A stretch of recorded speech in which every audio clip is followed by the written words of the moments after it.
this matter? Correct, Your Honor. My understanding is that Mr. Weatherspoon waived his right to a preliminary examination. The people will not file a vigil in this matter. And in circuit court, there'd be an offer for a plea to an added count of possession of less than 25 grams of controlled substance. Right away, this hearing takes an unexpected turn.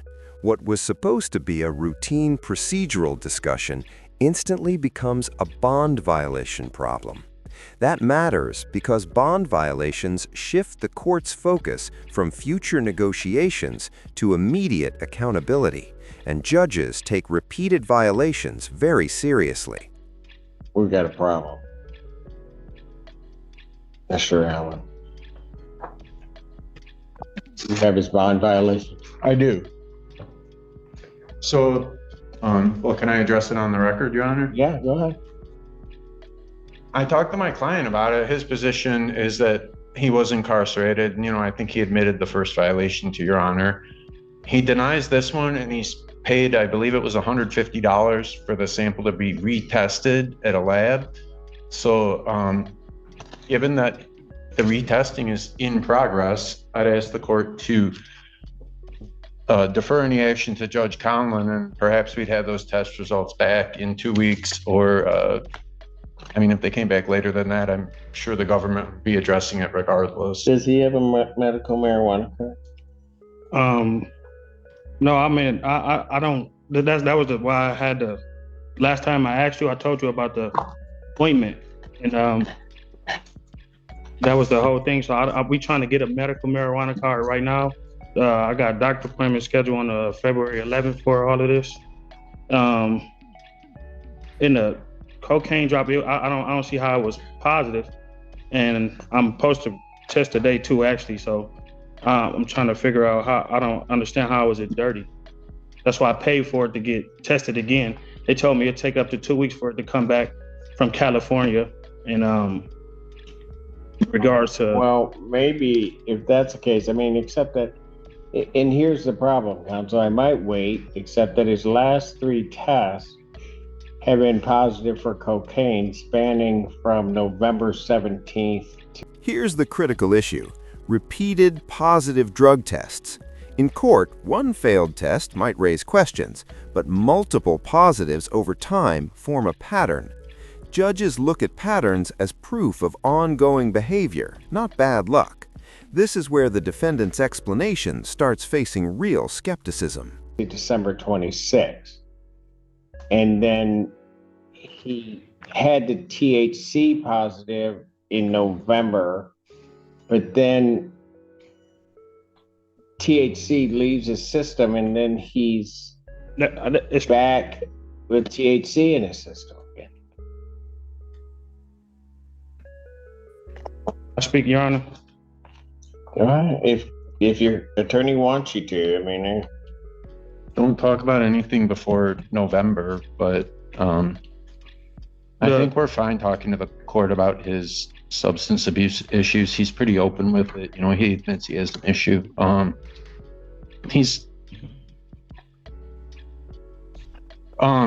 I'd just say to the court, I think THC opinions have evolved, and you know, I haven't known Mr. Weatherspoon very long, but he's pretty obviously in pain to me.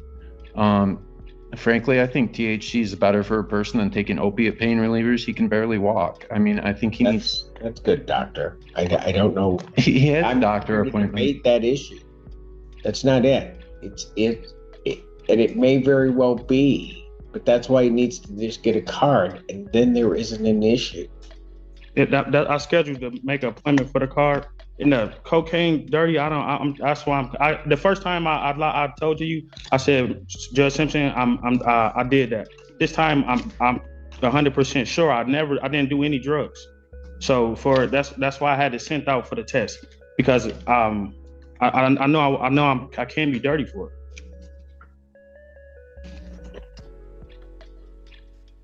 Would you allow me to take a test today to, like, I know I'm not dirty. I ain't using no drugs, man. My name's not man. Yes, sir. I'm sorry, sir, but I'm sorry, sir. Just judge is good.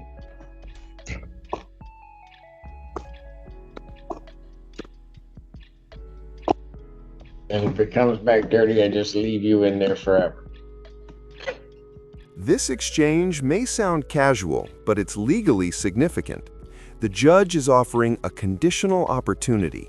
Test clean and discretion remains. Test dirty and consequences escalate fast. This is a classic courtroom moment where the defendant's next step determines the entire outcome. Ever is a long time. I sir. know, but we're gonna make a deal. Let's make a deal. Let's make a deal. Is that it? Deal. If you come back clean, then I get to decide what to do.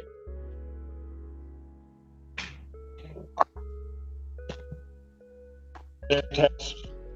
Let him know he's coming over to test. Where's he going? To community Community corrections? Any corrections? All right. Obviously, if you come back, work out. So, come back.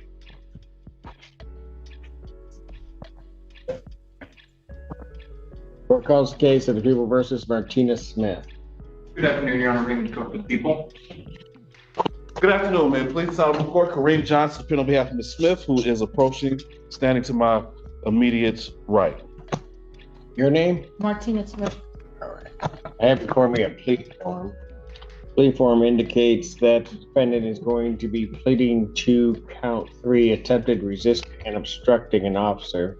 That's a guilty plea, the 1-year offense. Upon her successful plea, counts 1 and 2 would be dismissed.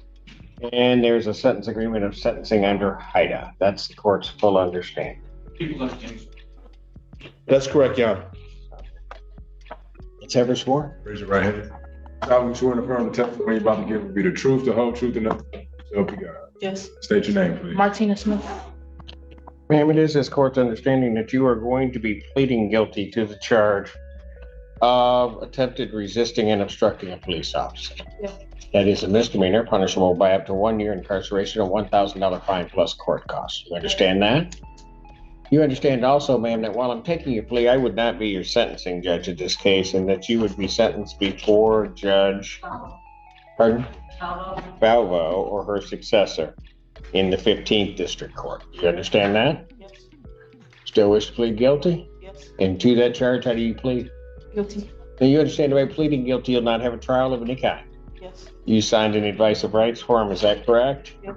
Any question about any of those rights? Please look at paragraph 5. You'll see a copy on the podium there. Those are your rights which are part of a trial. You understand that by pleading guilty, you'll be giving up those rights as well as all the rights on that form. Yes. You understand you're giving up your right to appeal of right. Yes. Are you on probation or parole? No. Has anybody promised you anything other than what's been stated here today on the record to get you to plead? No. Anybody threaten you or coerce you? No. You're doing this voluntarily? Yes. Of your own free will? Yes. And because you believe that you're guilty of this offense? On the date of July 28, 2025, at the location of 3205 Boardwalk, City of Ann Arbor, Washington County, State of Michigan, did you come into contact with officers from the Ann Arbor Police Department? Yes. And you'd admit they were in the lawful performance of their duties? Yes. How do you think you resisted and or obstructed them? I didn't firmly put my arm behind my back. Pardon? I didn't firmly put my arm behind my back. Strangled. Okay, so they were trying to arrest you Yes. and they told you to put your arms behind your back Yes. and you resisted doing that. Yes. All right. Young lady, if I accept your plea, between the time I accept your plea and the time of your sentencing, if you commit misconduct as defined by the Michigan court rules, you would not be entitled to any sentence evaluation or recommendation, and you would not be entitled to withdraw your plea. You understand that? Yes. All right. Counsel, are you aware of any other promises, threats, or other inducements which have led to this plea? No, Your Honor. And has the court complied with the court rule, and would it be proper to accept this defendant's plea? Yes, Your Honor. Yes, Your Honor. All right, court will. Now we shift into a completely different legal lane, a plea hearing. Notice how methodical this process is. Judges must ensure the plea is voluntary, informed, and supported by facts. This isn't drama, it's constitutional protection in action, even when the outcome feels routine. Accept the defendant's plea. Guilty to count 2. Count 1 is dismissed. Pre-sentence investigation and report is ordered at 15th District Court probation. Sentencing in this matter will be January 20th at 9 a.m. before Judge Bello. January 20th, 2026, 9 a.m. before Judge Valvo or her successor. We'll continue. Thank you. Thank you, John. Thank you, sir. Is that it for Mr. Johnson? It is. It is? Mr. Johnson, have a great New Year, sir. Thank you too, John. We'll answer from either side on what's happening on this one. This is holding. It is. Oh. Yeah, this is Katie. Oh, so we don't know. This is Katie. That was Mr. Miller. Okay.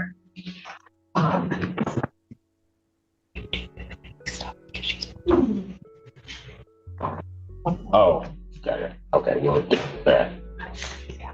This is. That is Ms. Razmirsky and Mr. Miller. You know what we're doing on Riddle? We're standing before the court unable to proceed. I was waiting to see if people had a witness, Your Honor. We do not have a witness. No.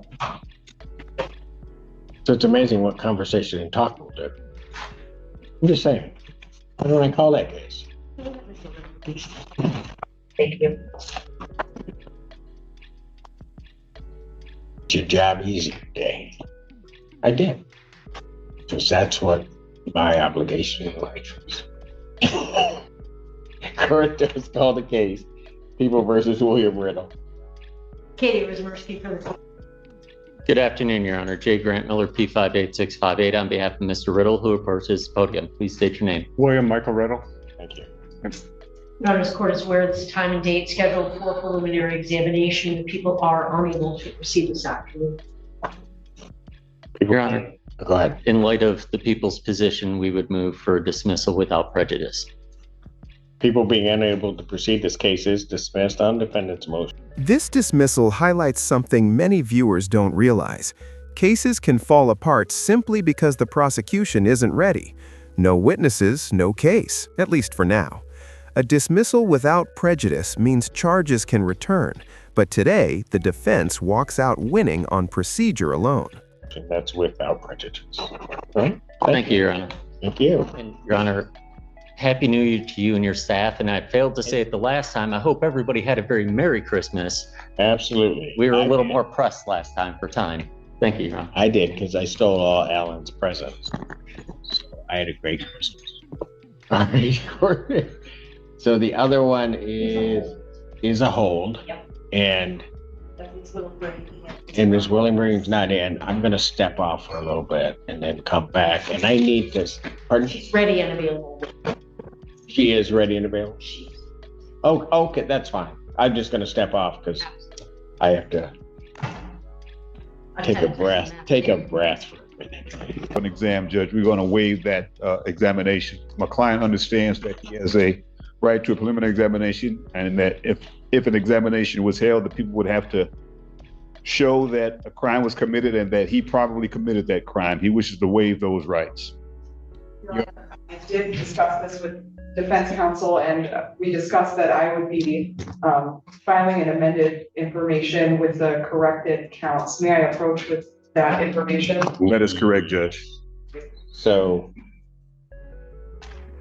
we would be waiving as to counts 2 and 3, and count 1 would be dismissed. Counts 2 and 3 are child sexual abuse of material and aggravated possession, the 10-year felony. okay, 20-year felony. So he's the original charge. Let me go. With 751.45C2, which is a 20-year felony, Judge. I got that. Oh, okay. So I'm just going on the count. So count 1 is going to be dismissed. He's waiving up on counts 2 and 3. That's correct, Your Honor. All right. That is correct. You understand that, young man? Speak up. Yes.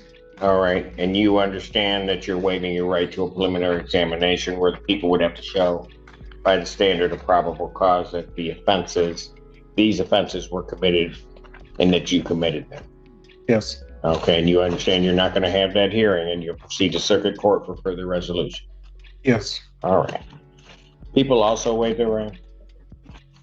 Your Honor, as to the matter of bond. Oh, preliminary examination having been waived, defendant is bound over to circuit court on counts 2 and 3. Count 1 is dismissed. Yes, go ahead as to bond, but as to the circuit court arraignment, you waive formal reading of the complaint. Yes, Judge. Or the information, stand mute at this time. Yes, Judge. Defendant having waived formal reading, standing mute. Court will enter a not guilty plea. Pretrial will be set for January 15th at 1:30 with Judge Slay. January 15th, 2026, 1:30 before Judge Slay.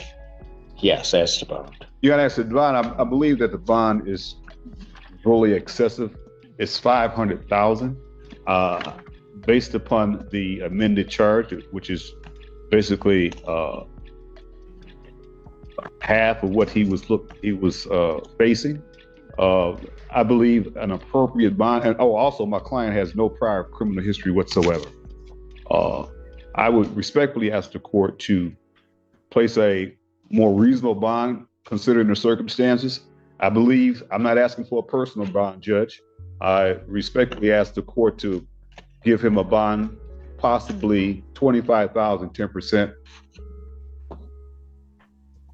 $500,000, I believe, is really accessible. I don't know if the court remembers. It probably had 1,000 other cases since I last argued. No, I remember you. Oh, okay.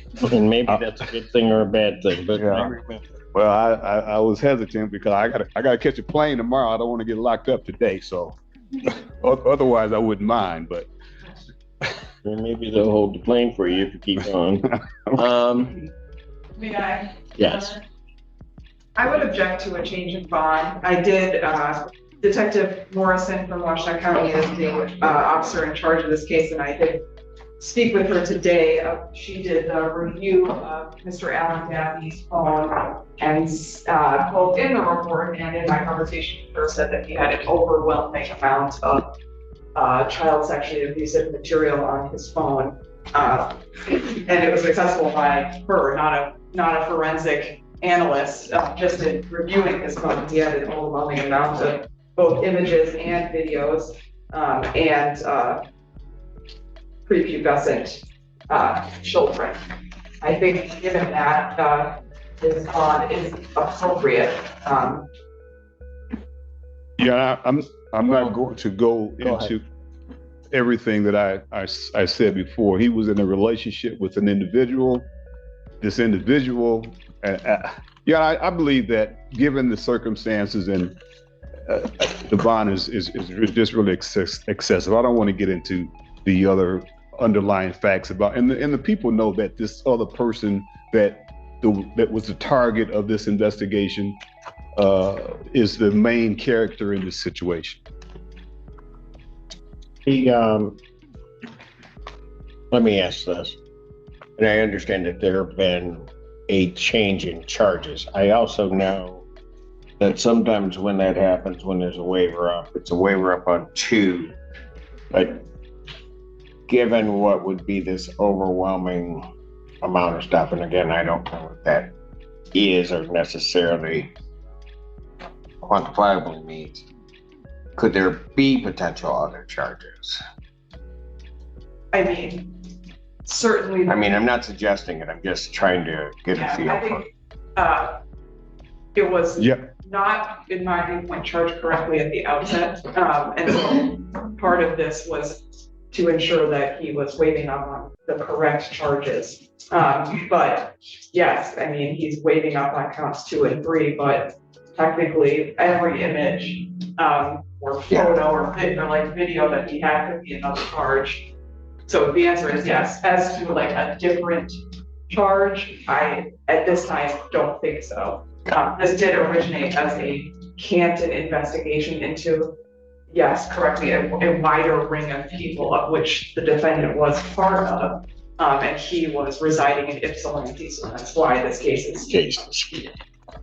And just briefly, Judge, the person that he was involved with that originated in Canton, those individuals were referred to the federal system and they were prosecuted in that realm. He is the only one that was not, and that is because he was not, in their opinion, a main character in this. When you say they're the federal. Correct.